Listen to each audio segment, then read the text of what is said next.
But yeah, I'll go ahead and start it off. So first of all, I'm glad we have everyone on here. We've been really excited to put this together and just to coordinate everyone's effort. Sorry, before you get going, I just fixed it. You guys all should be able to jump on now. Yeah, sorry. All right. Continue as you were. All right, perfect. Thanks, Joe. That's teamwork right there, man. Yeah, baby. So yeah, hey, really excited to have everyone on here. First, I just want to communicate how proud we are as alum and seeing what you guys are doing. First, how you're handling the adversity of this really weird year, and then also continuing to do the things that you guys are doing off the field and putting back into your community and helping these kids and making an impact. I mean, it's that's the stuff that matters. That's the stuff that goes on in perpetuity. So we just want to give you a round of applause for that. To give you a bit of a background on FAM, I mean, the short and sweet reason of why we exist is to provide personal connections, the networking aspect, career growth opportunities, and assistance to teammates, as well as being able to provide a platform for charitable giving for the Michigan football family. So, you know, but what it really means to me, why I got involved and why, we've worked so hard at getting better every single day as a group with Jason and Travis and Henry and our whole board. We have a bunch of guys that work on this every day, is following through on that promise that we were made as recruits to the University of Michigan, which is the Michigan difference. And when I got to Michigan, it was like, you heard about the Michigan difference and the network, and it's like, well, what is it? What does it actually look like? How do I leverage it? How do I tap into it?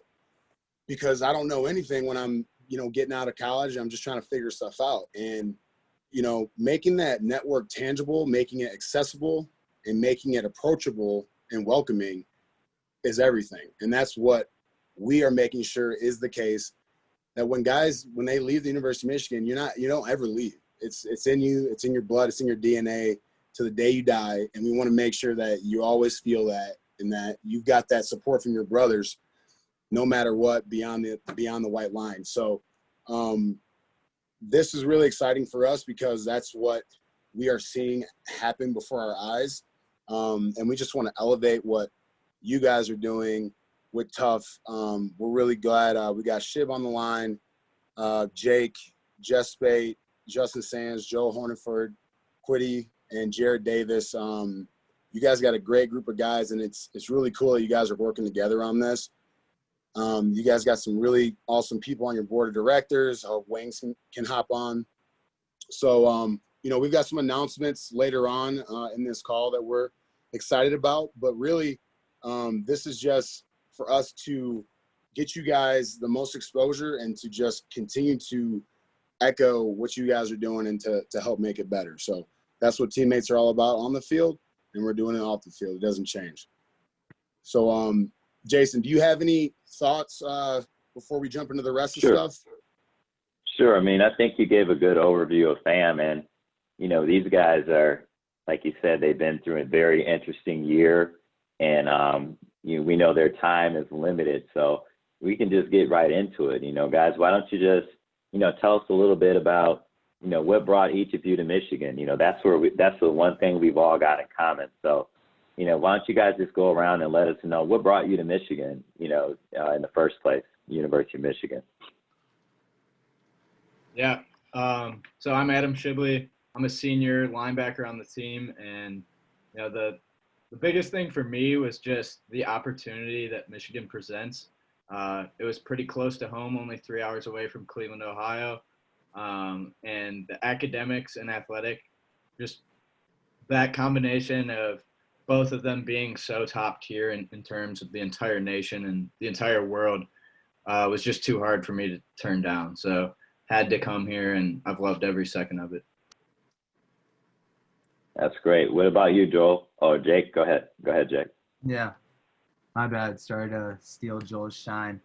But I'm a senior right now. I'm a wide receiver on the team, and I'm also in the Ross School of Business. And when I was really deciding what schools that I wanted to go to play football, I didn't have many offers. I'm a walk-on here. I had an offer to Columbia, and then I had an offer to Michigan. And obviously those are a bit different. And I thought that Michigan would be a place where I could push myself academically, but also athletically. and I felt like I could do more than just play at Columbia. I really wanted to push myself to play at the highest level at Division I. So that combination of academics and athletics really was the reason why I came to Michigan. That's great, Jake. You know, I was a walk-on as well, man, and I was on full engineering scholarship, and you know, one of our captains was a walk-on, Eric Mays, and he became captain, and we had a great year. So it takes a lot of perseverance, man. So proud of you for that. Anyone else?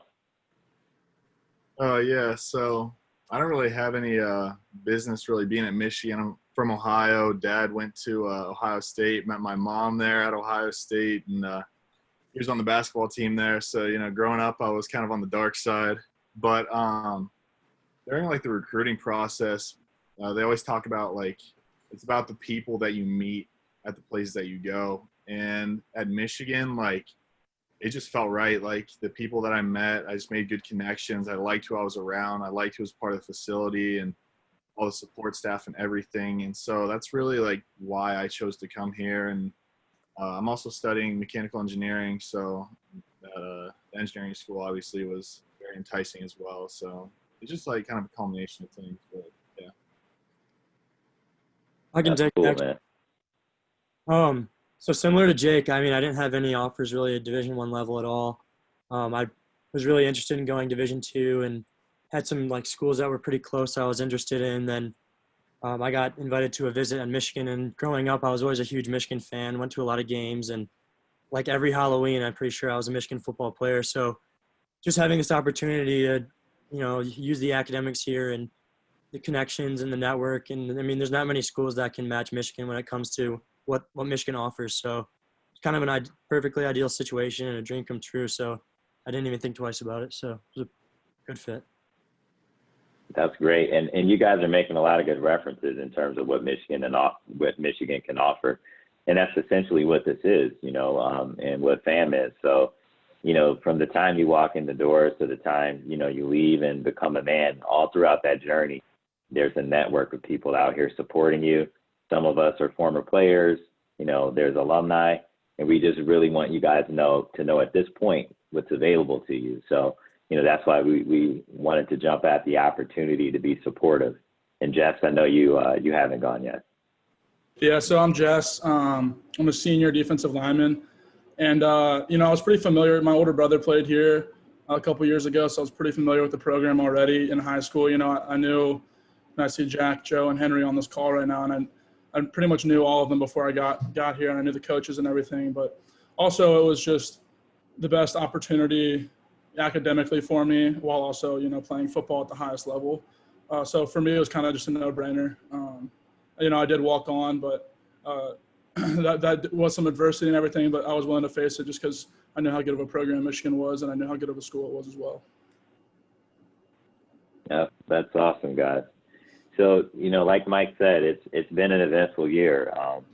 And, you know, there's been things from like social justice, there's been, you know, pandemic, you know, that impacted, you know, the season. And not to get into much detail, but how's everybody doing? You know, I mean, that's a lot. You know, no one else on this phone, you know, that's older than you ever experienced what you've experienced. So, you know, how are you guys doing? I can take it. I think we're doing pretty well given everything that's happened. Obviously, we've had our teammates. We came back here about mid-June, and we really kind of banded together through the season being canceled, through all the everything that's happened with racial injustices. But even with the school year being online, a lot of things are changing, and it's definitely not the senior year that we were expecting or we were hoping for. But I think given all of that, we've tried to band together and support one another, and we obviously have a lot of support from our coaches. So I think we're doing well given the exact circumstances. Yeah.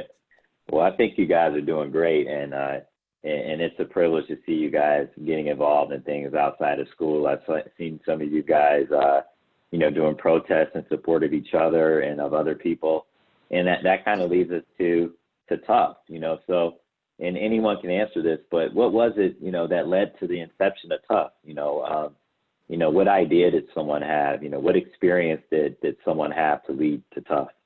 And this is Wang's calling me on my phone during this thing, guys, so I got to mute myself.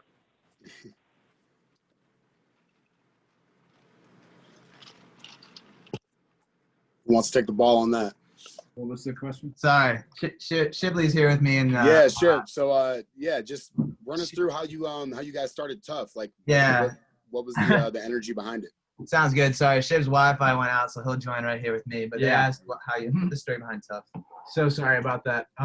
So when I first arrived on campus, I really wanted to get involved in some type of extracurricular, but that was not easy given our academic and athletic schedule, because there's set meeting times. Like, you have to show up to this place all the way across campus at 8 o'clock, and we're just getting out of practice. And I really wanted to do something more with my life. And, I saw what Chase Winovich was doing with raising money for the Chad Tuff Foundation. And I thought that was really cool, like that he was actually able to affect lives just by being a football player and using his platform of all the fans involved. So that kind of sparked the idea that I wanted to work in the nonprofit space. And after a few discussions with my parents, it just made a lot of sense that I could start my own. And, I thought back to my high school experiences.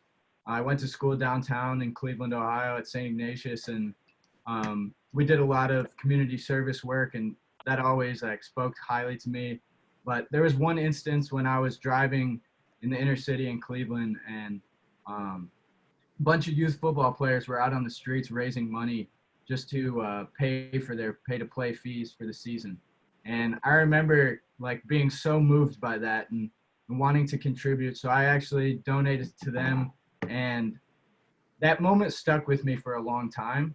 So given that we are all athletes, I wanted to make sure our foundation was centered around sports and then youth athletes as well. So our foundation, we provide uniforms, equipment, and mentorship to underserved youth athletes.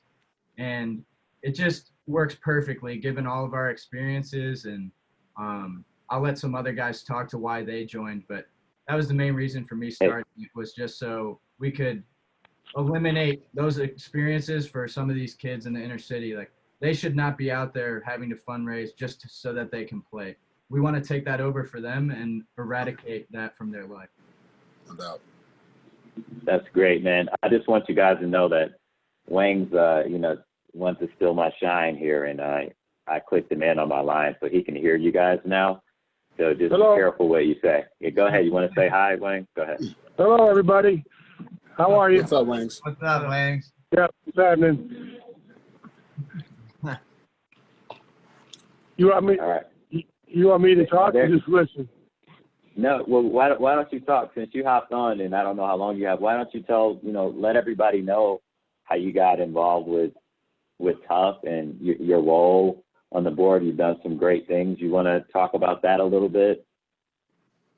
Yeah, I was on the initial board, the vice president, working with Jim Betts and Brandstatter and Fish and Dunn and Craig, and it was really a long time coming for this organization.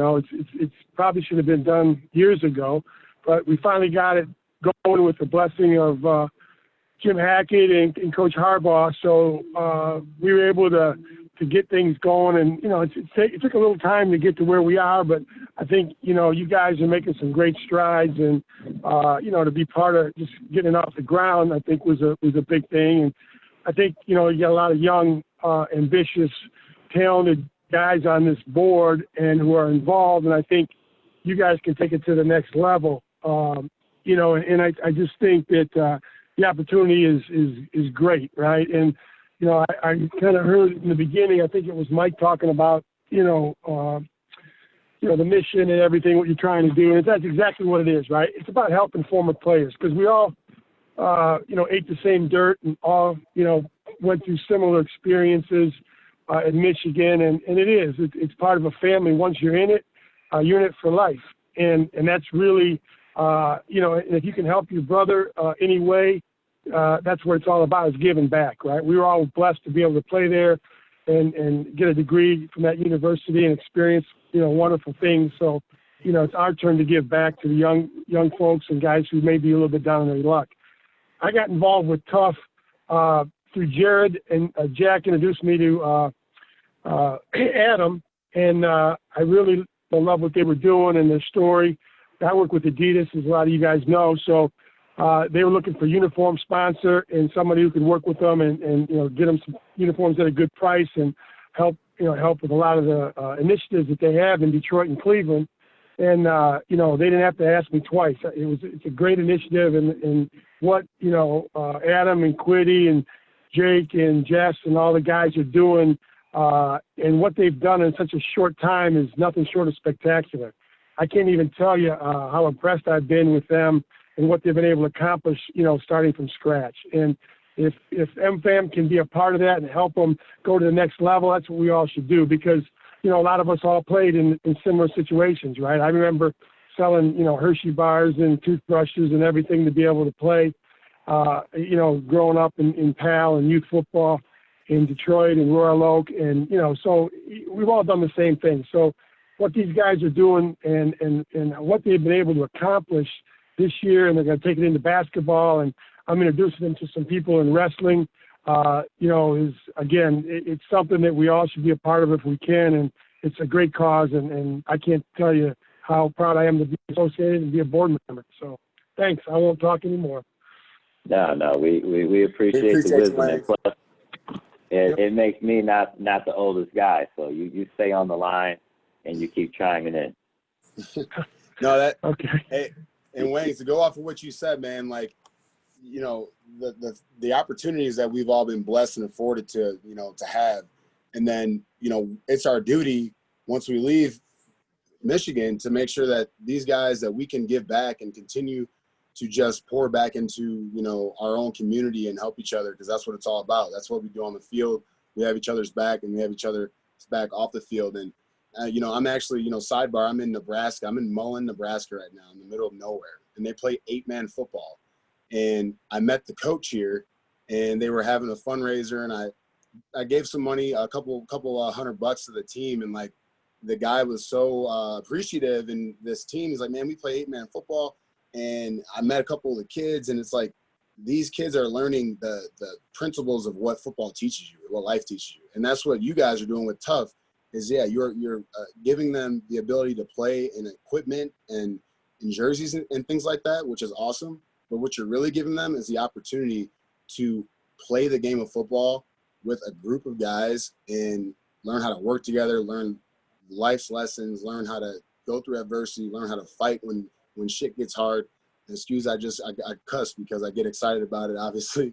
But it's important, man. You guys are giving these guys a gift that is huge. So it's really important. And to go back into, when things are tough, we want to jump back into, what you guys have done has not been easy. And you've had a lot of help from alumni, from your brothers there on the team, and from people that just want to see you guys be successful. What challenges have you guys had, just so everyone can kind of learn and just listen to your story on starting the nonprofit, being a student athlete, being able to, having to commit to your studies and to, being the best you can in the football field and for your teammates? What are the things you guys have run into and had to go through? Yeah, so I can start this, and then anybody else on the TUFF team can be free to jump in. But by far the most difficult thing for me has been balancing academics and athletics. And you guys know with football, you're in the building at 1:15 between meetings, time in between meetings and practice, treatment, and eating. You're there for 6.5 hours. And then you already had class that morning from 8:30 to 1 or 10 to 1. So you're basically left with 3 or 4 hours to yourself at night. And that's really time where you have to study academics, or you have to take time to study extra film, and then we can work on TUFF as well. So it's been really hard to balance the two, because we really want to grow this foundation and help as many people as we can, while also being great football players and doing well academically. So I think that time constraint is really something that pulls at us, but it's also what's given us the ability to grow this foundation like we can. So obviously it has some ups and downs, and anybody else can feel free to talk about some of the other obstacles we've had to face. I don't have to go.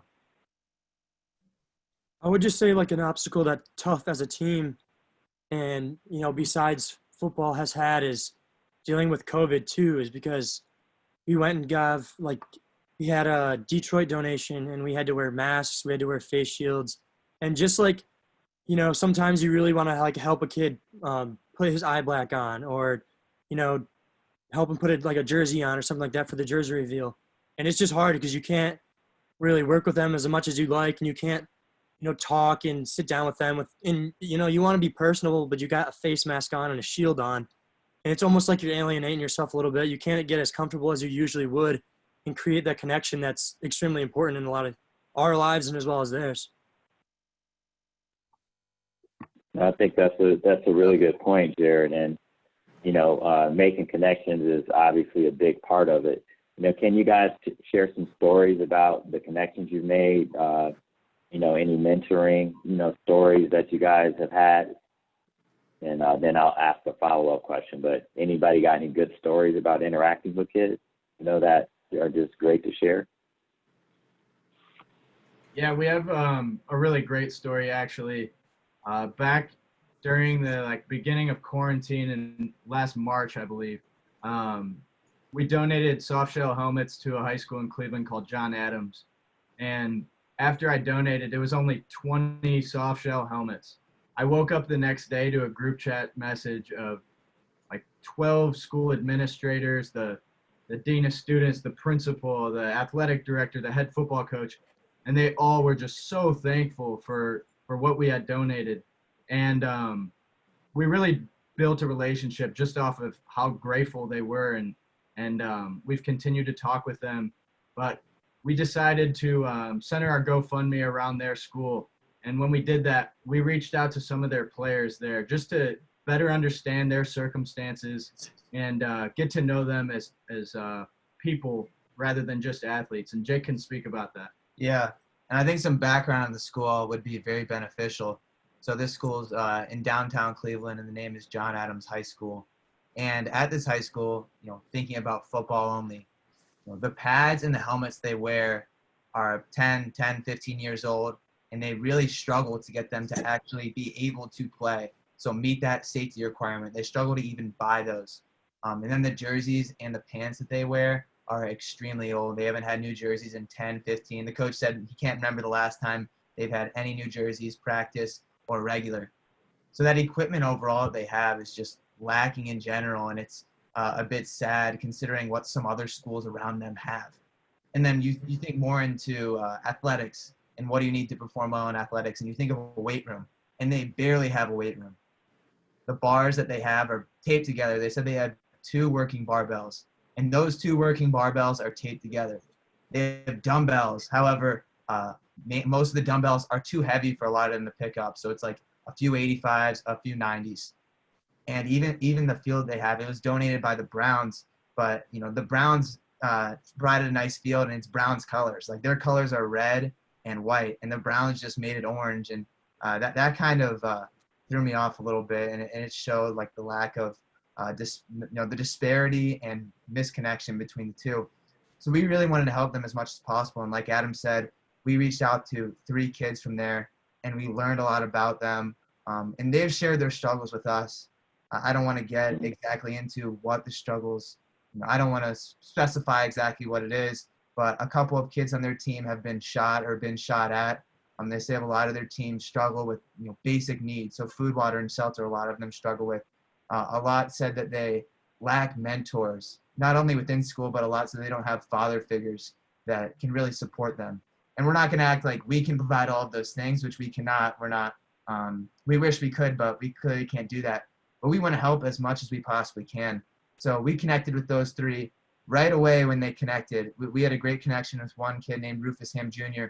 And then 2 other kids. A receiver reached out to me and was asking for drills that he can do and conditioning that he can do, extra running, extra film. He connected with me that first night. And then the next night, one of the other kids that we talked to, so the 3rd kid named James King, he reached out to me and was talking about healthy foods to eat. So what foods can he buy at the grocery store? What exactly can he eat so that he can go to the next level? And that's clearly knowledge that we have and mentorship that we can provide.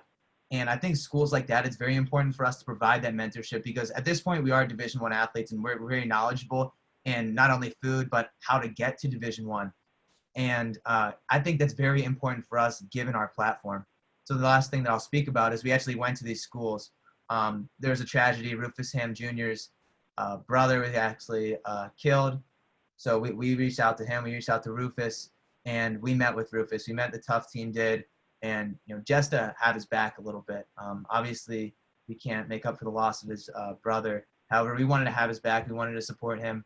We met with him, and we met with some of his teammates, and we just try to be there for them. And that's really the first real mentorship that we've really felt, and that we want to continue to do. That's great. One of the things you mentioned about mentorship and about understanding privilege. A lot of people come from different areas and different backgrounds and come to Michigan. Various socioeconomic backgrounds, some more privileged than others. But I think we can all agree that we've got some of the best facilities, that anyone could ever hope for. And when you can see disparity from what you have at Michigan, to other places. And I think that it's a good lesson to learn now that everyone, from a different perspective could be in a place of privilege.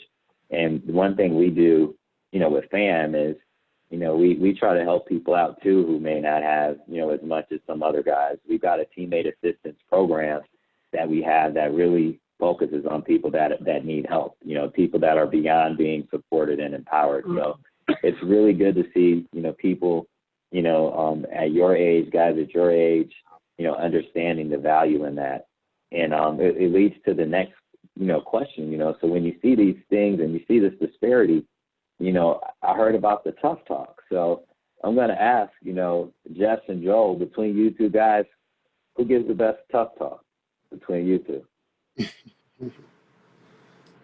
I haven't given a tough talk yet. I don't think Joel has either, but we're definitely there, definitely involved.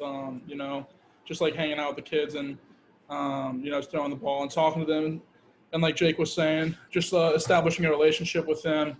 I don't know if Quiddy's here yet. I know he was getting treatment, but he can give one hell of a tough talk. Yeah, count me in for that. If you guys need somebody, I'm definitely jumping in there. And give a little bit, listen to you guys talk about these struggles, man, that these kids are dealing with. For me growing up, my mom, it was a privilege to play football, because if we had the money to play football, then, and I had class all situated, then I'd be able to play. But, my mom, I remember me wanting to obviously play college football, and she put 2 mortgages on the house to pay Catholic private, all boys school. And she's like, if you want to go, you got to find the money. So I went and cut grass that summer and made about $600. Michigan football camp was a little bit under $600. And I get on to El Bell Field, and this is when Lloyd Carr was there. And I was on the other side of the field, man. I wasn't a big recruit, because I didn't have the money to go to these Nike camps and all that you had to do. And I remember Brady Hope was the coach at Ball State at the time. This guy's over here watching me kick everybody's butts on one-on-one pass rush, and he's like, I got to bring this guy over here. Ron English and Lloyd Carr over there, and I do my thing. The rest is history. But I think about attacking the opportunity. You guys are attacking the opportunity to see the platform that you guys have, being where you are and being able to give back to these kids. And the thing that you're giving them, this foundation, I think Shib or whoever said it was saying that we can't do everything. They're struggling with basic needs, water, food, all these things. But the mentorship piece, that's going to be something that is going to stick with these kids for a lifetime, man. And that's the kind of stuff that the information is so valuable. It's everything. So if they can at least have this foundation of, they feel safe, they feel like they have someone they can lean on, and they feel like they have, these brothers and these mentors and people that care about them, then they can have a really good fighting chance to get somewhere that they want to be. So that's, don't be upset that you can't provide everything, because you really are in the long run. And it's really cool to see. Yeah, it's been really cool.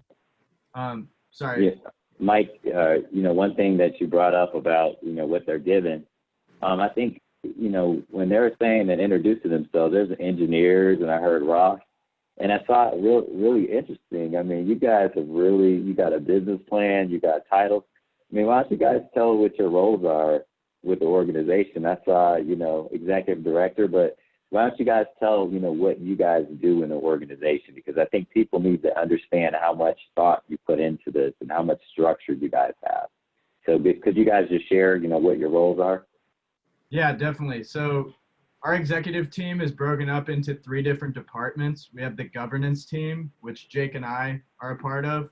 I'm the executive director and founder. And Jake? Yeah, Chief Operating Officer.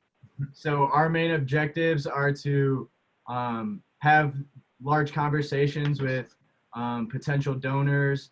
We created the business plan.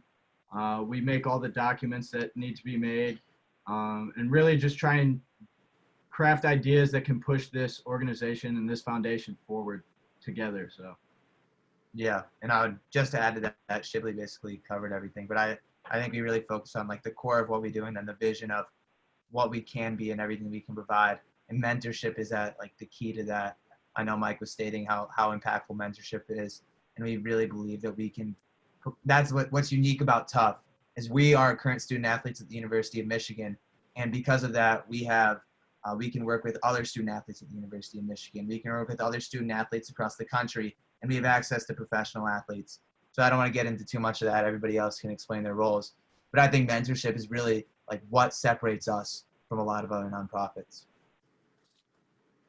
So Jared and I are part of the marketing team, and I work all the websites. So everything you see on the website, I've kind of like doctored all that up and worked on all of that. And Jared focuses more on the community outreach part of it. So he just sent out had to be 300 emails to alumni, and he was crafting all that up. And so we really work on that, social media aspect and getting our name out there and making connections that way. That's awesome. And as far as Jared, I mean, we had a board meeting and, someone said, hey, I got this email. And then, then people kept forwarding it. And we were like, we got to get on this. This is amazing. So, Jared, you've been doing a great job, on the marketing. And people are taking notice. I've been checking the donations, and I was like, there's a big spike yesterday. I said, so, the word's getting out about you guys because you're doing something so great and you're doing it from the heart. And, I think that everybody needs to know that. And, one thing that I did want to share, and Mike, would you like to talk about, what FAM is going to do? Yeah. So we talked about how we want to support you guys outside of the platform and the exposure and just trying to spread the word as much as possible. But we decided that we're going to go ahead and move forward as an organization. And I think the 2 thresholds, you guys have an All-American threshold of $500. We were going to, as an organization, do 2 All-American donations for a total of $1,000 to support you guys.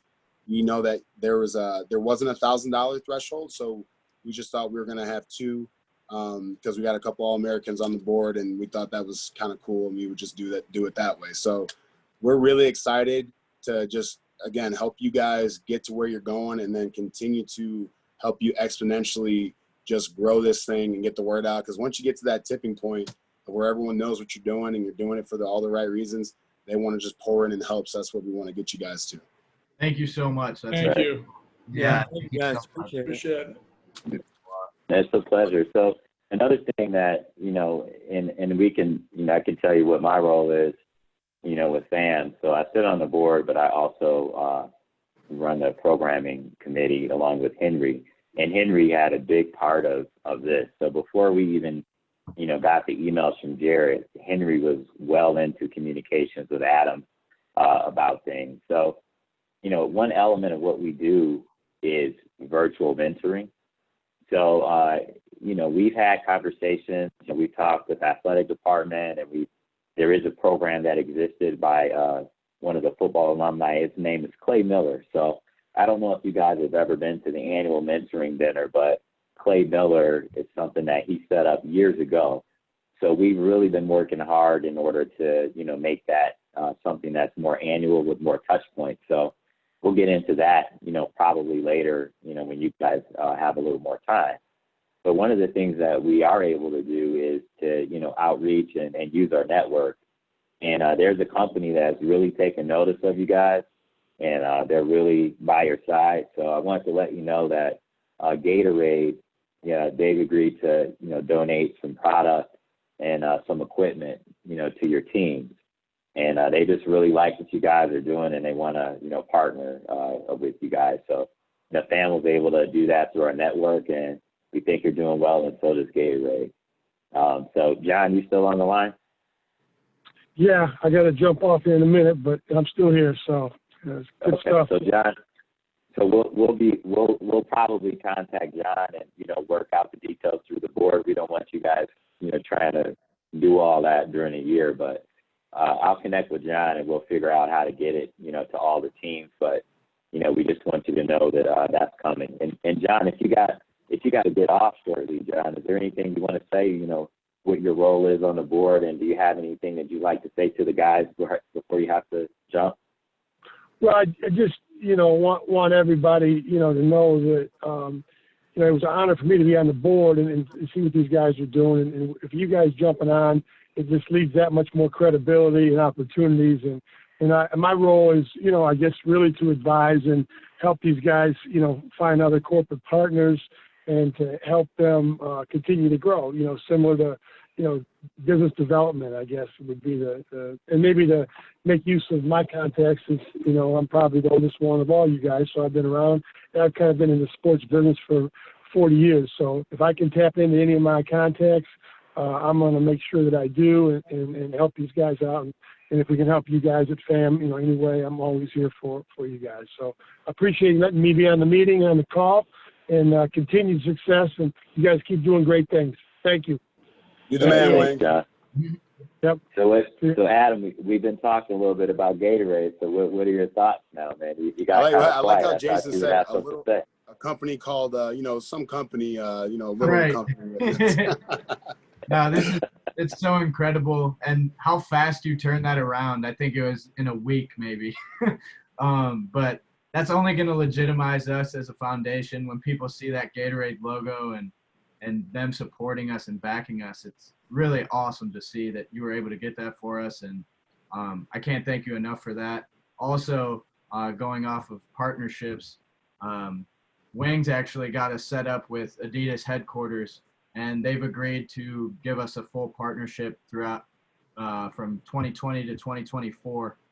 So we'll be able to receive promo dollars, and they're going to send us some materials to have banners at different events and donations. So thankful for everyone in FAM's help, and I just can't even believe how big this will be for our foundation. No, that's great.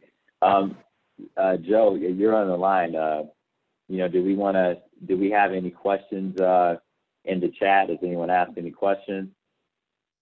Does anybody have any questions in the chat? I should ask that. There may end up being some that come in now that you've said that. We haven't had any to this point. I do have one though. What's next for you guys? You got your senior year coming. There's got to be obviously the excitement just around being seniors now, but after graduation, this obviously is something you guys care a ton about, want to keep moving forward. What do you see as next? Is this going to be a full-time gig, or is it going to be kind of half and half? And obviously you want to stay involved with it, but this is getting to a scale now where it's pretty relevant of a decision to make. So just more of an inquiry than trying to make it a hard question, but interesting. Yeah, I think at some point this can be a full-time gig, and I think we all want to stay involved. I know Adam and I do, and I know a few others on the TUFF team have said that they want to stay involved. However, I think there's a certain impact of having actual Michigan student athletes and having actual Michigan football players currently really running a portion of it. So I think we will stay involved and we'll be heavily involved, but we additionally want to pass it down and pass some responsibilities down to some Michigan football players. So when they reach out to large Michigan donors, ex-Michigan football players or other student athletes, or even go to the camps, they can say, hey, we play for the University of Michigan right now. Like, you're going to see us on Saturdays. And I think that's kind of like the cool aspect of TUFF that we really want to keep. No, that's awesome. And the follow-up question to that would be, is the prospecting for your heirs to the TUFF company being, obviously you're still going to be involved, but is that prospecting going on now? You guys got the titles and everything, but Yeah. it seems like you're running this like an actual business, and it's awesome. It's the coolest thing ever. Yeah, I guess it's informally going on. We only see everybody every day of the week for about 7 hours a day. So we have a lot of interactions. I think by this point, we know exactly how all of our teammates tick and who our teammates really are. So I don't know if formal interviews will be held. I think eventually if somebody's really gunning for a position, it will be. But obviously we know our teammates really well, and we're going to really have to hone in on who we want, because they're going to have to be as committed as us, and hopefully even more committed if that's possible, because we want to continue to grow past what we believe we can. And another cool thing that we're working on is our expansion plans for other sports. And one of the things we've really focused on is trying to get involved in affecting young women as well. So we're going to be launching our girls basketball side of things pretty soon here. And we're going to be working with some girls basketball players at Michigan. We've also had like women's soccer players reach out and say they want to get involved. So the opportunities are endless for us to grow and keep those Michigan athletes involved. And just like, it's so cool to see how much traction we're gaining. And with each donation and each product that we donate, people are really responding and want to join the fund. So I'm really excited for that piece of it as well. Yeah, and if I could add one thing, we can probably talk about this endlessly, but one aspect I think that I'm really excited for is the free camps that we're going to hold. And I know Mike said he had to mow lawns, get about $600 together for a $500 Michigan camp. So as you can tell, like a lot of like the inner city kids or people in lower socioeconomic statuses, they don't have the money to go to these camps, and they can't be in front of those coaches and get the exposure solely because they don't have the money. And like, we don't think that's right, and we don't think that's how it should be. So like, we want to hold camps for them. And I know the coaches probably can't technically be there, but we plan to hold free camps. And we were in the talks with doing one in Cleveland this year. However, because of COVID, we couldn't do it. But next year we're going to have a free camp in Cleveland. We plan to have a ton of people there, like a lot of the student athletes. Maybe in high school, maybe in middle school, and then grade school. And I think it'll be really cool to have like 30, 40 Michigan football players there, plus football players and student athletes from other schools, and even professional players as well, and provide that opportunity to have a camp, learn from college athletes and professional athletes, and really be provided mentorship, because they don't have that opportunity solely because of the monetary value that they have. No, I love it. You guys are thinking long-term, like business people, and helping people with the forefront. That's absolutely phenomenal. So that was my question. I'll be quiet now. Yeah.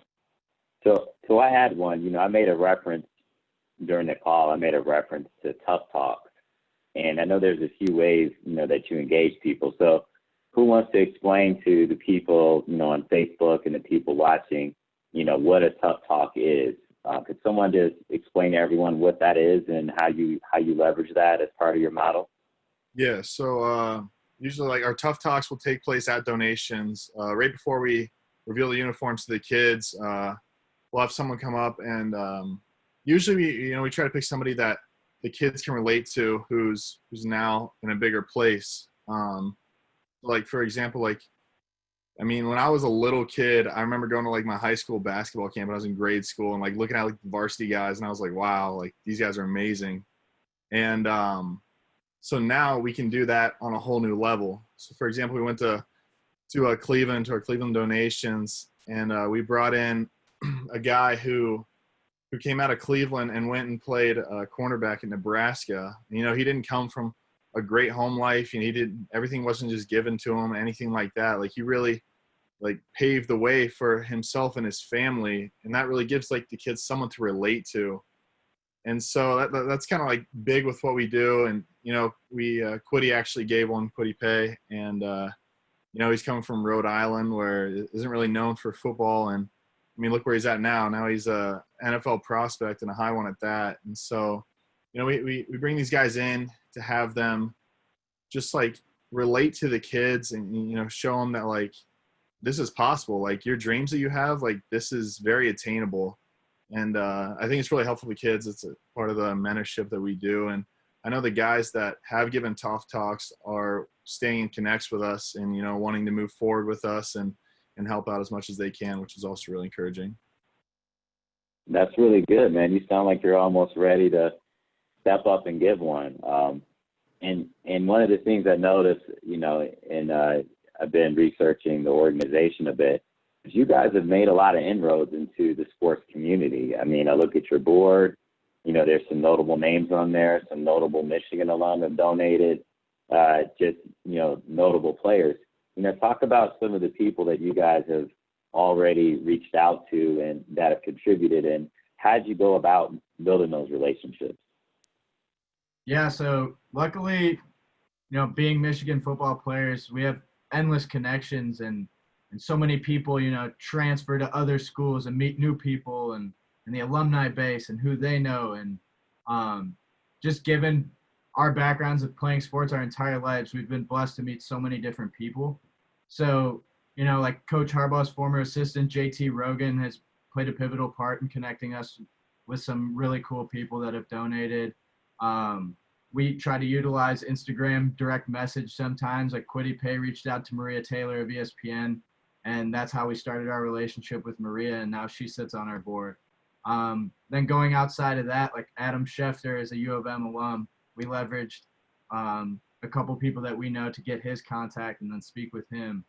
Dylan McCaffrey, one of our best friends, reached out to his brother Christian and told him about everything that we were doing, and he loved our mission, loved our foundation. So it's really cool to see that, like, when we reach out to someone, I've very rarely ever gotten like a negative feedback. Everyone's so quick to say, like, what you guys are doing is incredible. It's so cool. I would love to help out different kids in communities like Detroit and like Cleveland. But we're excited to start doing teams in people's hometowns. Like Gus Johnson, he's from Detroit. He wants to outfit his youth football team, the West Side Cubs, so we're going to do that for him. And we really see that being something as we move forward, that adopt-a team donation can grow. Well, you guys seem like you've got it, you know, everything, you know, I won't say everything is figured out because you'll learn in business and organizations it's never fully figured out. But having a marketing component, operations, you know, being able to focus on business development and working on your network, I mean, those are kind of foundational things for any business. And it's just really great to see you guys make that investment now in yourselves and others. And, you know, for me, you know, I just want to say I'm really proud of you guys. You know, we're football alumni, so we didn't want to make this all about football, but we are wishing you guys, you know, the best for the season in terms of success and health. Most of all, we know that you guys are not only football players, but your sons, brothers, you know, and many more things. So we just wanted to highlight that and let you know that we're proud of you. And before we let Mike close it out, you know, I want to know if Henry, is anything you want to say to the guys that's permissible in this public environment? No, I mean, it's just, you know, it's just so amazing hearing what all the things that you guys have done and accomplished. And, you know, looking back on how much of a knucklehead Joe, Jack, and I were back then, it's just so great. You know, it's just, I know I don't speak for myself. I speak for the whole Michigan football alumni group across the board. We're just so proud of you guys. I mean, it's just totally awesome. I have people, you know, who aren't even affiliated with Michigan who are hitting me up about you guys, and just, you know, I smile from ear to ear about it. It's like, you know, it's like you guys are my children out there. So it's great. So it's awesome. That's awesome. And one thing, you know, when I think about FAM before Mike talks, a couple of things that, you know, ways that you guys can be helpful to us is just, you know, remember that we're here. And, you know, when guys are doing good things, you know, we always want to know about it. You know, this is always a platform available to you guys. It's a network that's available to you guys. And we want to leverage it. And we want you to know that is here. And, you know, he didn't ask me to say this, but I think Mike Martin is going to want to give a tough talk. Oh, I do that for sure. I'm all in on that, man. Guys, so I've been doing a youth camp myself for the past 4 years. We didn't do it this year because of COVID, but I love what you guys want to do with that, having a free camp. That's what I've been doing. And the thing that I tied into my camps was that I always tell the kids, I'm like, when you come to this camp, you came as you were at 8 a.m. when we start. And when you leave, I want you to leave a better person, not only a better football player, but a better person. I want you, and I make every single kid tell me something that they learned. And it has to be one football thing and then one life thing. What are the two things that you learned? And I hold them accountable to it. And these kids and these parents every single year I've gotten so much positive feedback. You know, I make t-shirts for them, and I have partners that are just amazing, that allow it to happen. And every year the kids or the parents are like, my kid talks about this camp and, you know, it's affected him so positively and the things that he's learned. He's just like, you know, and that's what it's all about. And I had a kid who's come every single year because I do 3rd grade through high school senior. And this kid grew up before my eyes. I'd known him. We took a picture every year, and he gave me a picture frame of him when he was in 4th grade. And then 4 years, you know, going into that. And that right there is, you know, is what it's all about. And I had guys like Dave Merritt, he played basketball at Michigan. He came and talked about a business and a foundation that he has in Detroit, that he partnered up with Jalen Rose, the Jalen Rose Academy in Detroit. And it's called Merit Goodness, and it's an after-school charter program. So, you know, giving these kids life lessons along with using football as the vehicle, I'd use football as the honey to get them to come. And we have fun, but they're going to learn how to be better students, how to eat better, how to be better friends and better sons and everything. And they're going to learn some lessons, and that's what it's all about. So you guys are doing it right. FAM's here for you, always here for you. You guys got to do us a favor and let everyone know in the locker room that we're here for them as well. Because I know we had you guys on the call, but we're here for everybody, and we want to make sure this continues in perpetuity, whether we're here or not. Thank you so much for having us. And Yeah, thank you. those words, Mike. Yeah, thank You you. got it, man. And go Blue, baby. Go Blue. Go Blue. Take care, guys. Thank you guys very much. Thank you. Appreciate All right, it. fellas. See you later, guys. See you guys.